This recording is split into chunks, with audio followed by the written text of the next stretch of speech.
What's up, everyone? Welcome back. Man, I have missed all of you so very much. It is so great to see you again. I am so sorry for the absence.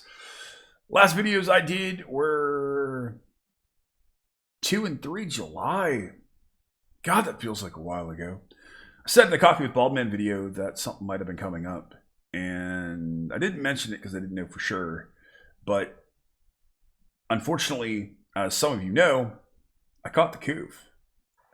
One of my family members, one of my close family members, caught it at work. One of their coworkers had the virus and they didn't know it.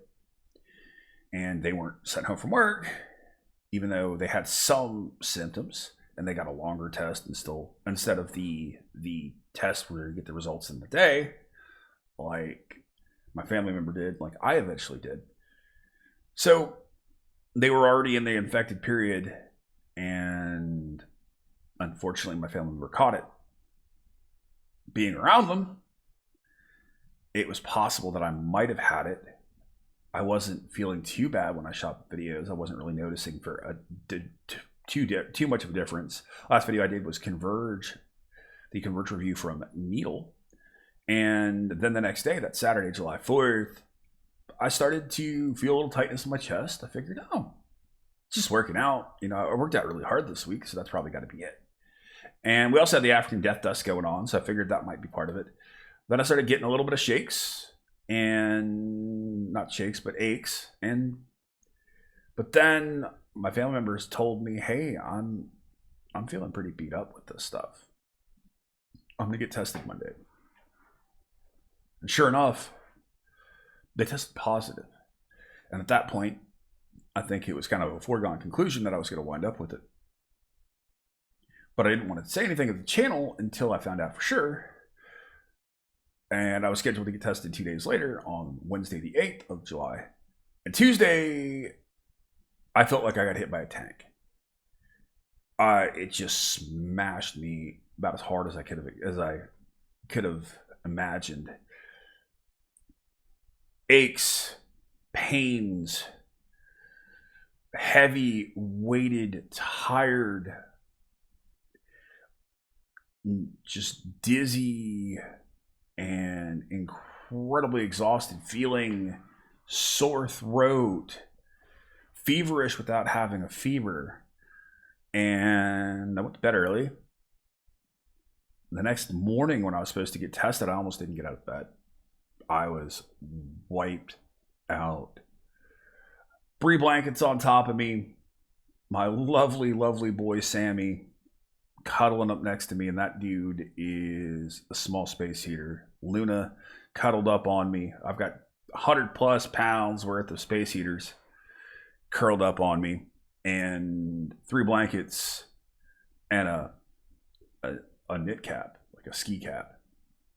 And I was still frigid. It was about 103 degrees here. And I had pants on. I had a jacket, like a moderate coat. And I even had my knit cap, my ski cap, which I wear in cold weather because I'm very bald. So I look like I live where I live because people are cold weather wusses down here. But I've never dressed up like that in that kind of temperature here. Got tested, came down positive the day before my bloody birthday of all things. And I truly felt like a decrepit old man. I slept 18+ hours that day. My birthday, I slept 19-20 hours roughly, and when I was up, I felt completely useless. Thought I was going to be able to shoot like single videos here and there. No, I haven't logged in the channel until now. Just sapped, drained, constantly dealing with shifting symptoms back and forth and back and forth. The consistency of being inconsistent from this virus sucks. It's not fun. I think overall the worst things I've experienced were pneumonia and the aftermath of my first anthrax vaccine back in 2000. But neither one of them lasted as long as this did. I hit about that 2 week mark. Like, hey, maybe I'm feeling better. And then later on that day, I fell asleep at the computer typing a message to somebody that was asking me how I was doing. And the symptoms just shifted. One day I might get 2 symptoms. Next day I might get 5. They might be different symptoms that I felt the day before. Then I might get 7. Then it might be 5 that I felt and 2 that I didn't, or 4 that I had, or 4 that I didn't have, and 1 that I did have. Just ridiculous. And it kept going. And thankfully it never got into my lungs. Thankfully I never had the major breathing issues, but I did lose a lot of the lung capacity I've had before that I worked my butt off to get. I'm very exhausted. Lacked a lot of the ability to lift heavier stuff that I'm used to. And it was just a struggle. And I'd have nausea, then I'd have diarrhea, then I'd waffle back and forth, and it lasted over a month. Finally last weekend, or the weekend before, I finally started feeling asymptomatic for more than a day, and I got retested last Wednesday, and I finally came up negative after roughly a little over a month of actually being tested positive. And it sucked. So please be careful, because it's really nasty. And while odds are you're probably not going to die, there are probably going to be points where you wish you were. And you really want the symptoms to stop, and you want to constantly stop being yo-yoed around. Take care of yourself, hydrate, drink liquids, drink electrolytes. So one of the biggest things I did was vitamin C and zinc, and my multivitamins and my fish oil my multivitamins, fish oil I take every day anyway. But I made sure that I was drinking gallons of fluids, tea, water, and Gatorade and Powerade electrolyte supplements to make sure that I was getting the electrolytes in to keep myself hydrated. Thankfully, that really does help with some of the symptoms. I never stopped drinking coffee, which is good. I never completely lost my appetite, which other people have had happen. But it was tough. It was brutal. And the length of it and the fact that it just didn't want to go away is what really kicked the crap out of me long term. And last week, I finally managed to go out and ruck again for the first time in 5 weeks. I did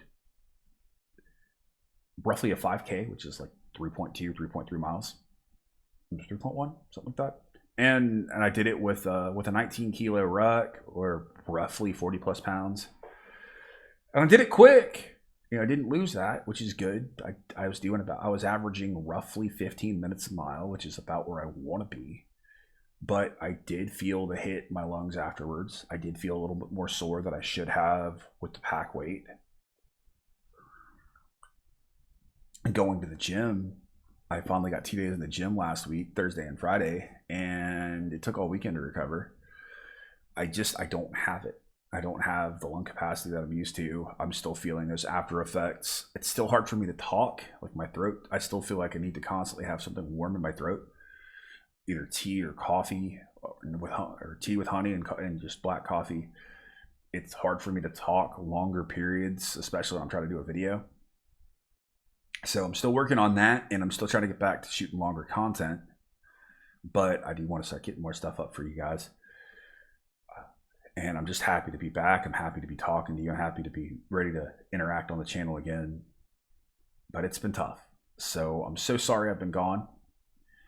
Fun stuff upcoming. My buddy Ronnie, who I'm going to be doing Baton Memorial Death March in 2021, next March. That's going to be amazing. Well, he challenged me to do the Fuego Box World's Hottest Chocolate 2 White Chocolate Bar Challenge. So I ordered 2 of those suckers. They should be here in a week or so, maybe a little bit longer. And I have several requests to live stream it for your enjoyment. So once I get them in, I'll ask you guys a question, figure out what's a good time to get as many of you as I can in the actual live stream, and then of course just be able to put it up so you guys can watch it afterwards. And I will tackle 1, if not 2, of these monstrous chocolate bars. There's 12 different peppers. I believe the majority of them are Carolina Reaper based, and I'm a spicy food nut. Like, I love spicy food. I use a lot of High River sauces, Carolina Reaper based hot sauces on my stuff, which is hilarious in the part of Texas I am, because people down here think that jalapenos are hot when I think jalapenos are a snack. But even for somebody like me, that's going to be hot. And thankfully, I love going to chili cook-offs and stuff like that. So I'm going to do it smart. I will have the massive glass of buttermilk sitting next to me just in case. It's going to be a fun experience. I'm definitely going to make sure I do one without it. And depending on how I'm holding up, and if you guys are egging me on enough, maybe I'll attempt the second. We'll see how that goes. It'll be fun. Looking forward to that. Thanks to all of you that knew about me going through the Coof, that you were checking on me, asking me questions, really being there and being worried. That's an amazing feeling. I'm so honored and happy and blessed to have so many of you that cared and were concerned about it. So I truly appreciate every single one of you very, very much. Hopefully next month I will be buying the recording interface. It's probably going to be one of the Personas platforms that I can hook up multiple outputs, be able to hook my microphone, and that lovely, beautiful monster behind me up, so I can start doing more stuff with more guitar-related stuff on the channel, breaking down some of your favorite players and getting into some of those things. That's going to be awesome. I'm going to be able to talk about and review the monster behind me more, which I'm really looking forward to, because it is truly one of the nicest guitars I've ever played. And I'm so thankful and fortunate that I was able to get it and get the price that I did on it, because I truly never thought that I would own it. I can legitimately say it's one of my dream guitars, and it still is my first 7-string, and it's a joy to play every single day that I pick it up, which is why it sits right next to me, and I've got the amp on the other side, so I can just plug in whenever I think about it. And been working on a couple of Duran Gray tracks. Been working on Downfall and Ningen Wukaburu. I've looked at some of the amazing stuff from Muck, and man, trying to play some of that stuff and looking at what Maya does on a 7. Oh, dude, he's so underrated. I really truly believe that Maya from Muck is one of the more underrated and overlooked guitar players in the Japanese rock and metal and VK scene, whatever you want to lump them into. He's a killer player. He's so versatile. He gets so much out of the extended range guitars, and extended range meaning 7 and 8 string plus guitars. He really does get so much more out of it, and it allows him to be so versatile. He uses so many different effects and pedals, and he's got such a varied and vast style that he plays. It's amazing. I'm not there trying to be able to imitate some of his stuff. Maybe some of his simpler, like heavier, groovier riffs, but some of the stuff he does is just it's amazing. It's amazing to watch and even try to even look at and think, hey man, someday I'm going to play that for people on the channel because they love it. But I'm looking forward to diving into that.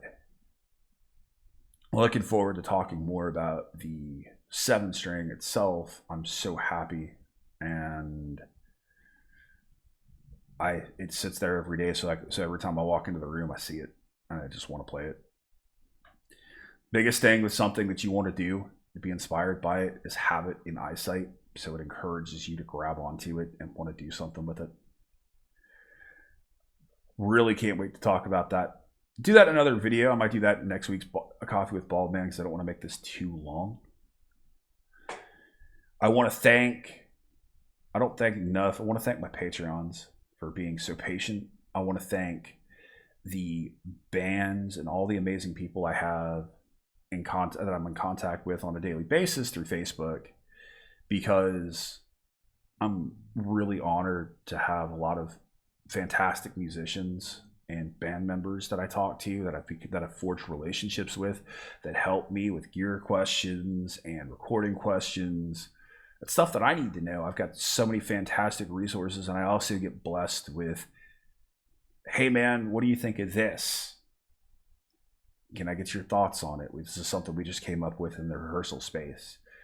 I had Chris from Not My Master. He's got another band out of El Paso, Texas, called Texas Taliban. He's a brother Army veteran, brother OEF, OIF veteran of Iraq and Afghanistan, like myself. And he sent me the unreleased Texas Taliban 5-track EP a couple of weeks ago to get my initial thoughts on it. It's a fantastic EP. I cannot wait for all of you guys to hear it. I think it's amazing. The last track on the record, the closer, truly made my arm hair stand up about 20 seconds into the track. Some just incredibly honest, powerful, heartfelt, punch you in the stomach lyrics. And looking forward to sharing that with all of you. But I'm blessed to have those opportunities. So I want to thank all of you out there that give those to me. I want to mention Luis Almeida from Inhuman Architects. I've got a video coming up for their brand new track, Interplanetary Suffering. It's their first. I've known Luis for a couple of years now. I've covered his previous projects. His advice with guitar strings and recording and tunings. Just a wonderful, wonderful guy. Give you the shirt off his back. Helped me find a fantastic set of strings and the gauges that I wanted, and I love it. The KM7 Mark III that I've got sitting behind me from Schecter sounds better than it ever has, because with LaBelle 11 to 70 strings on it, because they're so bright and punchy. My buddy Flavio Almeida from Tales of the Unspoken and from Grimlet as well. Miguel Martins from Equileft, who I talk to quite a bit. I'm just fortunate to have these people in my life. Rute from Enchantia, a wonderful, wonderful woman. She's doing a bunch of interviews. I believe they're in Portuguese, but doing a bunch of interviews lately. The guys and gals from Blame Zeus, just wonderful people. Zephios from Carriella's Discord, and the list goes on. There's a lot of wonderful people, a lot of amazing Patreons, Nadia and Robert and Dustin and all of you guys out there. Just give me so much love. Thank you, thank you, thank you. Hi, Sam. My Sammers. My lovely, sweet, protective boy. This guy, this bud right here, man, if you guys are lonely, you're not feeling good, the pandemic has been bothering you, truly, it would have been so difficult going through the Coof without Sam and without Luna. Yes, my bud. I know, sweet boy. He is so protective. He was doubly so in the past couple of weeks as I was going through things. And rescuing him and rescuing Luna was one of the greatest things I've ever done. I could have done. So if you feel like you're too lonely, adding a bud to your life, adding a companion that loves you as much as this guy does with me and his girl Luna. He takes care of us so well. Is truly something I would recommend looking into, because going through this with them was so much better than going through it without them. So, bunch of reviews coming up. I can't wait to get back into muck. I'm going to be doing Shangri-La soon. The moment I feel comfortable doing an hour-long video, and followed by the rest of the Patreon stuff that I know I owe. Also, as far as Patreon stuff goes, I need to do more for you guys and gals. I really do. It's an absolute necessity. I need to start doing more custom content just for you guys that goes up on Patreon and doesn't get shown here on YouTube, because you deserve it and I appreciate you. So please hit me up on Patreon. Let me know what more I can do to make this a better experience for you guys. I've been remiss on it. I really do want to stop that. So this has been Coffee with Baldman. I'm so glad to be able to shoot another one for you guys. I don't want to make this any longer than it needs to be, but it's my 20-30 minutes of a week to really talk about all sorts of stuff.